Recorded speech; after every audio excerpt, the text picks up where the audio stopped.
Fin de l'été 1989, un ex-membre du Royal Observer Corps travaille sur une plateforme gazière en mer du Nord, à 100 km des côtes du Norfolk, en Angleterre, quand il remarque quelque chose d'étrange. Il aperçoit un trio d'avions en train de se ravitailler auprès d'un ravitailleur aérien KC-135.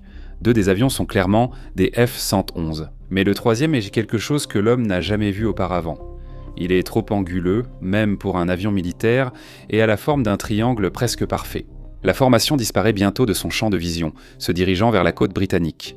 En mars 1990, la publication Aviation Week and Space Technology a publié un article sensationnel révélant que le budget des États-Unis de 1985 comprenait une allocation de 2,2 milliards de dollars pour la production d'un avion financé par un budget secret baptisé Aurora pour l'exercice fiscal 1987. Il a été précisé que ce n'était pas destiné à la recherche et au développement, ce qui signifie que la technologie et la conception d'un tel appareil existaient déjà. En février 1992, à la base aérienne de Beale en Californie, des observateurs assistent pour la 2e nuit de suite à un spectacle inhabituel. Traversant le ciel à toute vitesse, se déplaçant plus rapidement qu'un chasseur classique, un appareil triangulaire arborait un motif lumineux distinctif, similaire à celui des chasseurs furtifs F-117. Les lumières incluent une rouge près du nez, 2 blanches aux extrémités des ailes et une à l'arrière de l'appareil. Les observateurs notent que les lumières aux extrémités des ailes sont espacées 2 fois plus que sur le F-117 et celles du nez à la queue sont 50% plus éloignées, suggérant un appareil nettement différent des chasseurs furtifs connus alors.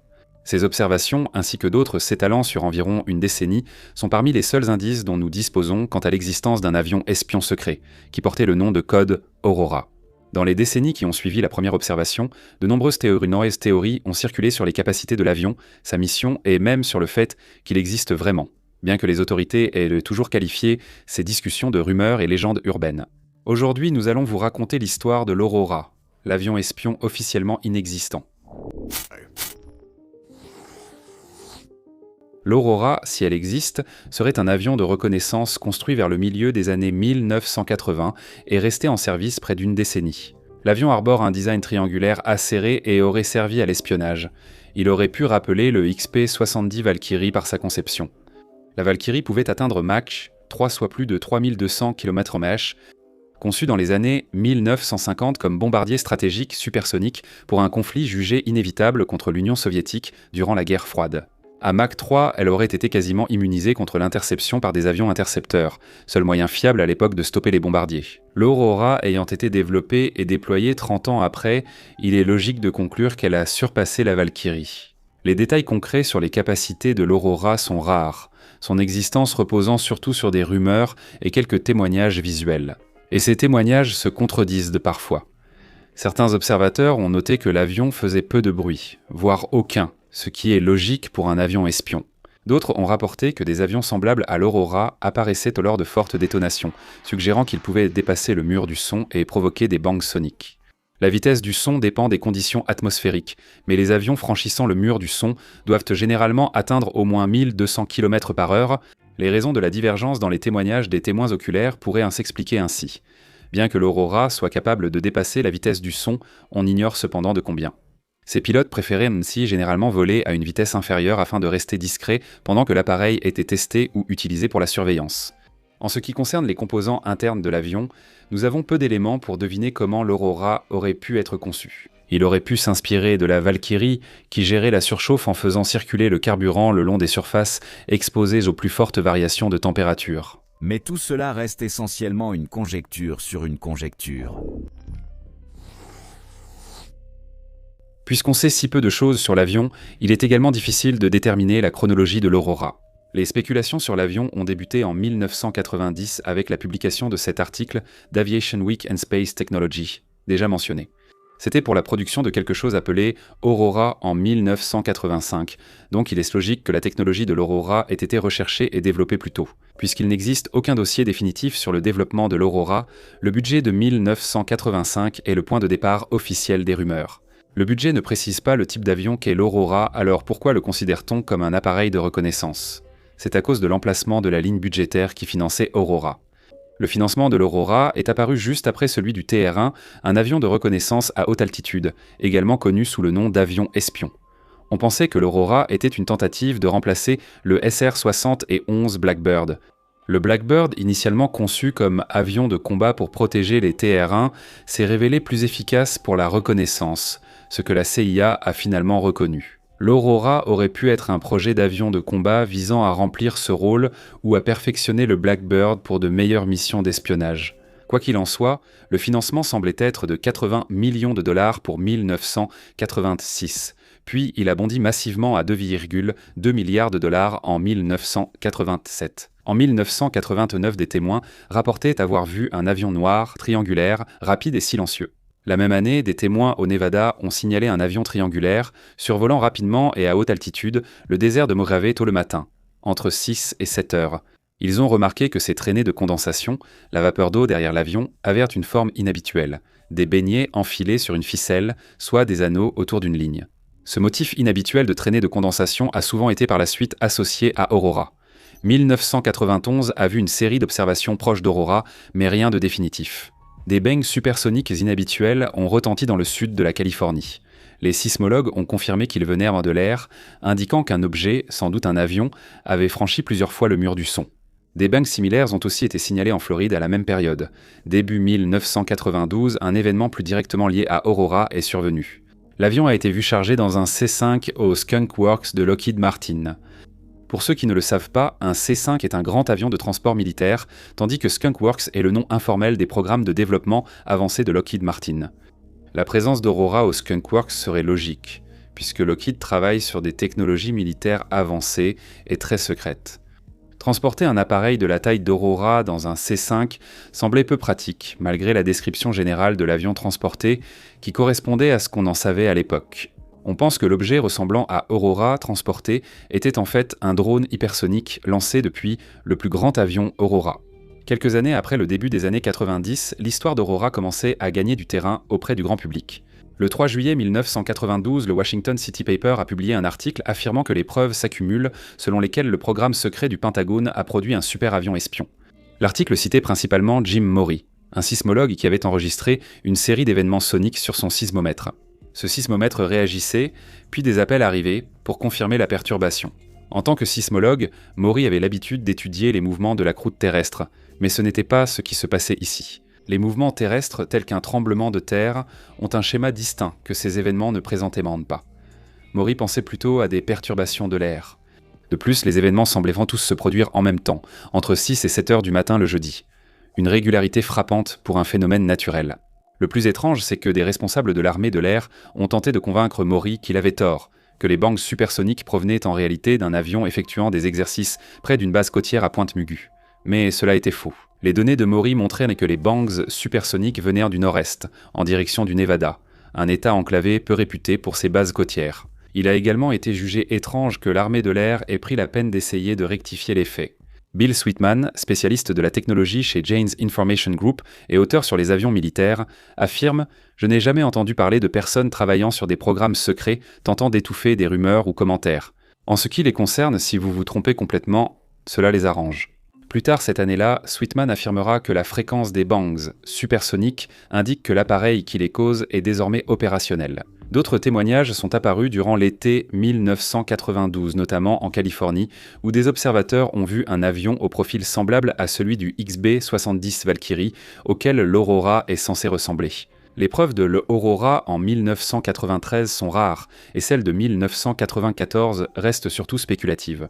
En 1993, l'US Air Force a voulu acheter plus de 4000 acres de terrain surplombant la zone 51 dans le Nevada. Ce n'est cependant pas une preuve irréfutable. En 95 et 96 seules des observations douteuses et des rapports sur des bangs supersoniques ont été signalés. L'âge d'or de l'Aurora était clairement au début des années 90. Le programme a ensuite été abandonné à la fin de la décennie ou est devenu plus discret pour éviter les observations et les bangs supersoniques. Voilà toute la chronologie de l'avion espion Aurora, depuis son financement vers 1985 jusqu'à sa disparition éventuelle après 1996. Des rapports le mentionnent sur la côte ouest des États-Unis et près de la Grande-Bretagne. Des bangs supersoniques ont été attribués à l'Aurora sans preuve visuelle, notamment lors d'un événement aux Pays-Bas.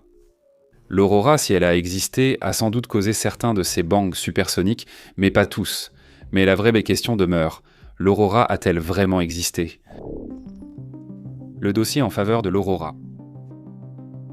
La première question à laquelle nous devons répondre est la suivante. Les États-Unis étaient-ils incapables de construire un avion de ce type ? Toute la discussion devient inutile si l'armée n'était pas technologiquement capable de produire un appareil correspondant à ce que nous savons de l'Aurora. Heureusement, la réponse à cette question est assez claire. La technologie nécessaire pour créer l'Aurora existait bel et bien à la fin des années 1980, période à laquelle il a probablement été produit.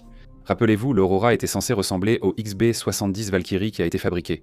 Dans les années 1950, le design triangulaire-angulaire de l'Aurora aurait marqué un changement, mais il n'est pas surprenant que 30 ans de progrès aéronautique l'aient modifié la forme de l'appareil. L'Aurora était un appareil de reconnaissance et le Valkyrie un bombardier, expliquant ainsi leur différence de conception. On supposait, d'après les bangs supersoniques et les rapports visuels, que l'Aurora atteignait des vitesses comprises entre Mach 6 et Mach 8, même s'il était possible qu'il ait été encore plus rapide. Pendant que l'Aurora était censé être en service, les États-Unis disposaient du X-33, un avion spatial suborbital développé par Lockheed Martin. Fait intéressant, le X-33 avait également une conception triangulaire avec des ailes tronquées et des ailettes en bout d'aile, similaires à l'Aurora. Le X-33 pouvait atteindre des vitesses de Mach 13 et plus, ce qui signifie que les Mach 6 à 8 de l'Aurora étaient non plus que possibles. Beaucoup d'aspects techniques de l'avion restent inconnus, ce qui entretient le flou sur les capacités de l'Aurora, mais il est peu douteux qu'un tel appareil ait pu être construit dans les années 80. La preuve la plus convaincante de l'existence de l'Aurora est le fait que le gouvernement américain l'a littéralement financé. Qu'il s'agisse d'un avion spécifique, d'une classe de véhicule ou d'une couverture pour un autre programme secret, il est clair qu'un projet nommé Aurora a reçu un financement colossal dans le budget américain. La dépense totale s'élevait à 2,2 milliards de dollars. Ce n'est pas une petite somme même pour l'armée. Le budget correspond aussi aux preuves visuelles et auditives de l'existence d'Aurora.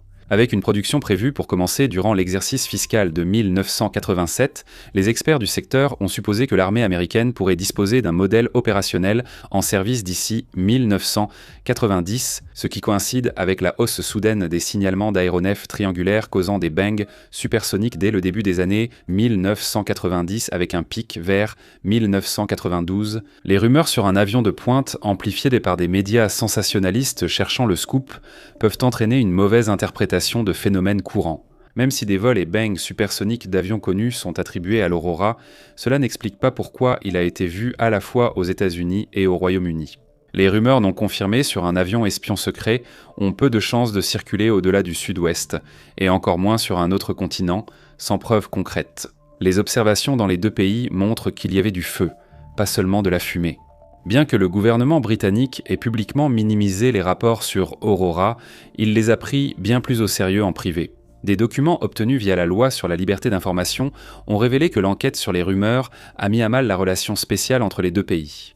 Les États-Unis ont nié l'existence d'Aurora, mais il est certainement intéressant de noter que les rapports semblaient suffisamment crédibles pour que le Royaume-Uni doute de l'honnêteté de son allié le plus proche. Des preuves directes de l'existence d'Aurora sont rares, mais la réaction des États-Unis aux rumeurs a aussi soulevé de nombreuses questions. Les États-Unis ont toujours nié l'existence de l'avion Aurora, mais ils ont aussi cherché à discréditer les rumeurs à son sujet. Comme pour les preuves sismologiques de Jim Murray, l'US Air Force semble vouloir faire disparaître les rapports sur l'Aurora. Jim Murray n'a aucune raison évidente de mentir ou de déformer ses données, tandis que protéger l'existence et les capacités de votre avion espion top secret semble être une raison vraiment convaincante de ne pas dire toute la vérité si vous êtes l'armée. Et les États-Unis ont une histoire d'obscurcissement de la vérité concernant leurs avions militaires. Vous vous souvenez du Blackbird, l'appareil même que l'on pensait que l'Aurora devait remplacer ? Le gouvernement a d'abord nié son existence, bien que l'appareil ait été aperçu en mission en Asie du Sud-Est durant la guerre du Vietnam.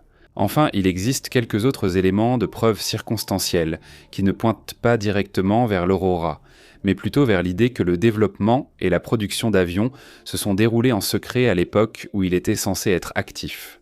Premièrement, les terrains ont été agrandis et de nouveaux hangars ajoutés à la zone 51 au Nevada. Le gouvernement n'a pas officiellement mentionné le projet secret Aurora, mais l'intensification des activités sur le site a coïncidé avec l'apparition de bangs supersoniques dans le Nevada et la Californie.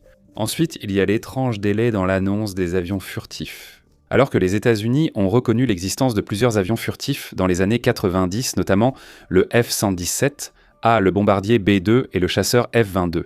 Ce n'était qu'aussi récemment qu'en 2022 qu'ils ont annoncé un autre avion furtif, le B-21 Raider. Cela signifie que pendant 30 ans, les États-Unis n'ont développé aucun avion furtif. On pourrait dire que la technologie a évolué et qu'ils sont devenus obsolètes, mais alors pourquoi en construire un en 2022 ? Soit il y a un étrange vide de développement de 30 ans, soit quelque chose a comblé ce vide, et nous ne le savons tout simplement pas. Bill Sweetman, l'homme qui a littéralement écrit le livre sur Aurora, a déclaré ceci en 2006. Mes enquêtes continuent de révéler des preuves qui suggèrent une activité actuelle. Après des années à analyser les budgets militaires et à suivre des fonds intraçables et des noms de code, j'ai appris où allait l'argent. Cette année, en analysant le budget des opérations de l'US Air Force, j'ai découvert un trou noir de 9 milliards de dollars, qui semble correspondre à un projet tel qu'Aurora. Fin de citation. En donnant son avis sur Aurora, il a déclaré, je cite à nouveau, « La question au final est la suivante.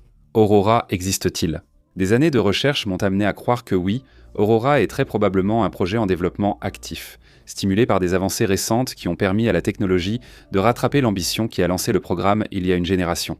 Fin de citation. Et c'est tout. Les arguments en faveur de l'existence d'Aurora. Mais ce n'était qu'une partie de l'histoire. Il existe de nombreuses raisons de penser que cet avion espion n'était qu'un simple mythe. Les arguments contre Aurora. Malgré un petit groupe d'adeptes enthousiastes, le consensus officiel est qu'Aurora n'a jamais existé et qu'il s'agit plutôt du produit de malentendus et de déformations des archives officielles. La preuve la plus évidente contre Aurora est le démenti répété du gouvernement des États-Unis concernant son existence. Bien que l'armée puisse avoir une raison de garder un avion espion secret du grand public, il faut aussi reconnaître que l'armée annonce et présente fréquemment de nouveaux développements dans ses armes et sa technologie. Nous avons cité plusieurs avions aux capacités comparables ou supérieures à Aurora, sans qu'aucun ne soit resté une technologie secrète militaire 40 ans après leur création. Et qu'en est-il de cette ligne budgétaire qui montrait que le Congrès dépensait beaucoup pour financer une sorte de projet Aurora ? Cela semblait être une preuve très solide que l'Aurora existait sous une forme ou une autre. Cependant, dans ses mémoires publiées en 1994, Ben Rich, l'ancien directeur du Skunk Works de Lockheed Martin, a clarifié la confusion entourant le projet, expliquant que le terme Aurora n'était qu'un nom de code budgétaire pour un projet d'avion B-2 fonctionnant dans le cadre du programme noir de l'US Air Force. Je cite, « D'une manière ou d'une autre, le nom a fuité lors des auditions d'appropriation du Congrès. » Les médias ont relevé la mention Aurora dans le budget et la rumeur a circulé qu'il s'agissait d'un projet top secret confié au Skunk Works pour construire le premier avion hypersonique américain. Cette histoire perdure, bien qu'Aurora ait été le nom de code du financement du BB-2. Fin de citation. Donc, selon un directeur de Lockheed Martin, les rumeurs entourant Aurora sont le résultat d'une erreur. L'apparition du nom Aurora dans le budget public a entraîné un malentendu, laissant croire que les États-Unis développaient un nouvel avion espion hypersonique. Je répète, peu importe si les médias me croient, il n'y a pas de nom de code pour l'avion hypersonique, car il n'existe pas. Fin de citation. L'affirmation de Rich tient la route, car les chiffres du budget sont un peu étranges s'ils sont censés financer un seul avion. L'investissement initial de 80 millions de dollars en 1986, bien que non négligeable, demeurait relativement modeste, même à la phase de recherche et développement. A l'inverse, les 2,2 milliards de dollars prévus pour 1987 forment une somme bien supérieure à ce qu'il faudrait pour financer la production d'un seul type d'avion. Cela donne du crédit à l'affirmation de Rich, car cela semble correspondre à l'idée que la ligne Aurora dans le rapport budgétaire de 1985 n'était pas tant une technologie spécifique en cours de développement et de production, mais plutôt une désignation générale pour plusieurs projets. Dans le même ordre d'idées, si Aurora existe ou a jamais existé, cela signifie que le gouvernement continue de cacher la vérité sur Aurora au public. Pourquoi ? Même les partisans d'Aurora admettent que les bangs supersoniques de l'avion ont diminué vers le milieu des années 90. Cela implique que le programme a été complètement annulé ou rendu obsolète par d'autres technologies. Pensez à l'ampleur du projet Aurora. Il s'agit d'un projet d'au moins 2,2 milliards de dollars. Nous ignorons si ce financement devait couvrir tout le projet sur sa durée, pour un nombre d'années précises, ou seulement l'année 1987. Mais peu importe comment on le voit, c'était un projet colossal qui aurait nécessité énormément d'équipements et d'installations spécialisées, ainsi que la main-d'œuvre de milliers de personnes. Et malgré tout cela, aucun lanceur d'alerte ne s'est manifesté, aucun document classifié secret n'a été déclassifié, et le grand public n'a pas pu fournir de preuves définitives de l'existence d'un avion Aurora. Il est étrange que le gouvernement continue de nier l'existence d'un avion obsolète ou qu'aucun lanceur d'alerte ne se soit manifesté, malgré les témoignages oculaires et les spéculations persistantes. Les témoignages de ces témoins oculaires méritent eux aussi un examen approfondi. Les témoignages les plus cruciaux, ceux qui rapportent avoir vu la forme triangulaire de l'Aurora elle-même, proviennent généralement d'une seule personne à la fois, et ils sont relativement rares. Il est difficile de se fier à la parole de personnes ayant observé l'aurora à des vitesses et décrit sa conception de façon légèrement différente. Non seulement cela, mais ces témoignages manquent également de preuves physiques à l'appui. Bien que l'on puisse pardonner aux gens de la fin des années 80 et du début des années 90 de ne pas toujours avoir un appareil photo dans leur poche arrière comme nous le faisons aujourd'hui, cela signifie aussi qu'il n'existe pas une seule photo confirmée de l'aurora en vol. Nous n'avons que des reconstitutions d'artistes et des interprétations basées sur des souvenirs parfois contradictoires de rencontres présumées avec l'aurora. Comme pour les rapports faisant état d'une augmentation des bangs supersoniques, il est difficile de les ignorer. Ils ont été entendus par de nombreuses personnes, et les rapports sismologiques confirment leurs témoignages. Cependant, ces rapports ne sont pas formellement liés à l'aurora et pourraient même s'expliquer autrement. Nous savons qu'à l'époque de l'activité la plus intense de l'aurora, les États-Unis avaient déjà accès à de nombreux autres avions capables de franchir le mur du son. N'importe lequel, ou même tous ces bangs supersoniques, pourraient être attribués aux avions connus du public. Il y a aussi l'association de la légende de l'aurora avec la Zone 51. La Zone 51 est une base de l'US Air Force au Nevada, gardant ses activités secrètes et le public éloigné. Avec le temps, la base est devenue un lieu regroupant presque toutes les théories du complot. On suppose que la Zone 51 aurait été impliquée dans le stockage ou l'examen de vaisseaux spatiaux extraterrestres, voire même d'extraterrestres eux-mêmes. La recherche sur la manipulation du climat, le voyage dans le temps, la téléportation. Un lieu de réunion du gouvernement secret du nouvel ordre mondial et d'autres choses aussi absurdes. C'est déjà une sacrée liste avant même d'ajouter les théories liées à Aurora à tout cela.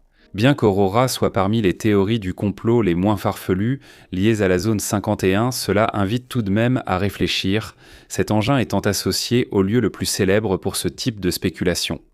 Pour beaucoup, la question de l'existence d'Aurora relève du rasoir d'Occam. Autrement dit, lorsqu'on est confronté à deux théories opposées, il vaut mieux privilégier celle qui nécessite le moins d'hypothèses. Le gouvernement a toujours nié l'existence d'Aurora, même s'il reconnaît d'autres avions similaires. Pourtant, un rapport budgétaire de 1985 mentionnait des fonds pour le projet Aurora. Une explication crédible a finalement été proposée. Ce n'était pas le nom d'un avion spécifique, mais plutôt un mot de code pour un ensemble différent de projets. Affaire classée. Aurora n'a jamais existé, non ? Est-ce qu'Aurora a existé ? Ce sont deux thèses opposées, chacune avec des arguments crédibles, mais aussi des failles. En les examinant, qu'en conclut-on ? Cela a-t-il vraiment existé ? Et cela dépend de la rigueur avec laquelle vous employez le terme « exister ». Un avion espion nommé Aurora a-t-il été étudié, produit, mis en service, puis retiré au milieu des années 90 ? Eh bien non, probablement pas. La ligne budgétaire fait probablement référence à un nom de code pour le projet B2, tout comme Ben Rich l'a affirmé dans ses mémoires. Que ce projet ait été prévu pour la version publique du budget de 1985 est une autre question. Mais vu la somme dépensée, il est peu probable que cela concerne le financement d'une seule série d'avions. Le fait que personne ne se soit jamais manifesté en tant que lanceur d'alerte après 40 ans de spéculation constitue également une preuve solide contre son existence. Il paraît improbable qu'aucune des milliers de personnes impliquées dans le projet ne se soit exprimée en autant d'années. Bill Rich était heureux de démystifier Aurora dans ses mémoires. Ou pourquoi une personne tout aussi bien placée ne révélerait-elle pas la vérité dans ses propres mémoires ? Enfin, le nom même d'Aurora est suspect. Bien que les conventions de dénomination des véhicules militaires évoluent, certains thèmes reviennent souvent dans le nom des avions, notamment à l'époque supposée de production d'Aurora. Les avions de combat ont souvent des noms agressifs. Les oiseaux de proie sont un choix courant, avec quelques exemples comme le F-15 Eagle ou le F-22 Raptor. Il y a aussi le F-35 Lightning II, qui n'est pas un oiseau de proie, mais qui donne tout de même à l'avion une impression de puissance agressive. Pour les avions furtifs, il y a généralement une association avec la nuit ou le mystère, comme le F-117 Nighthawk ou le B-2 Spirit. Bien qu'il existe des références mythologiques comme le C-130 Hercules Aurora, le nom romain de la déesse de l'aube, reste tout de même un choix étrange. Elle n'a pas de lien avec la bataille, et l'aube signifie juste la fin de la nuit, donc ce n'est pas le nom idéal pour un avion furtif. Cela amène à se demander pourquoi l'armée n'a pas suivi ses conventions habituelles de dénomination pour cet appareil en particulier, qui est justement celui dont l'existence est si douteuse. Il est donc très probable qu'un avion espion appelé Aurora n'ait jamais existé. Mais qu'en est-il d'un appareil similaire à Aurora ?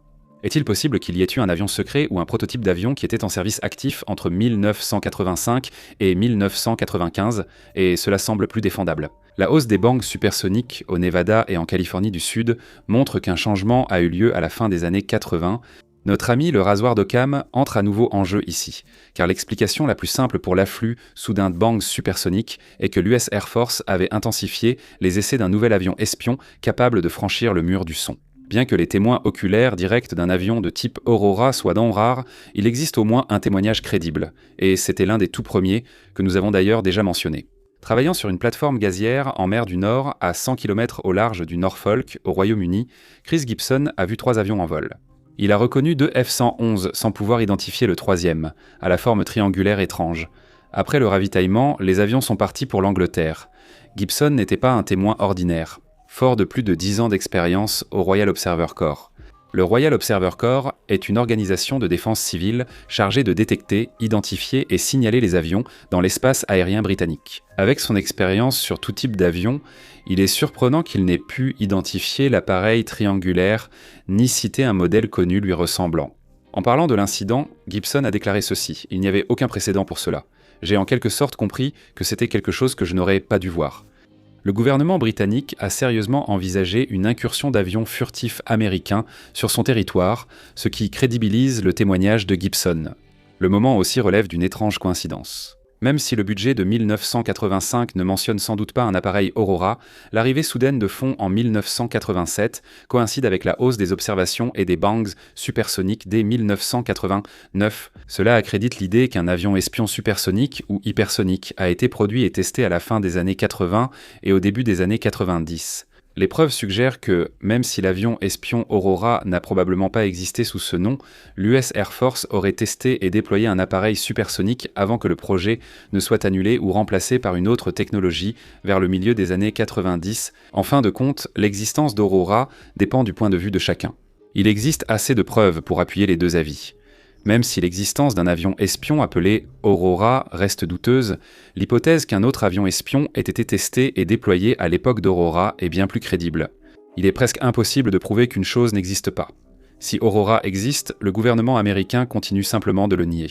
Même les fervents partisans d'Aurora admettent que l'avion a sans doute cessé de voler vers le milieu des années 90, donc nous n'aurons probablement jamais de réponse définitive à ce sujet. Aurora restera tel quel, un avion espion qui existe peut-être, ou peut-être pas.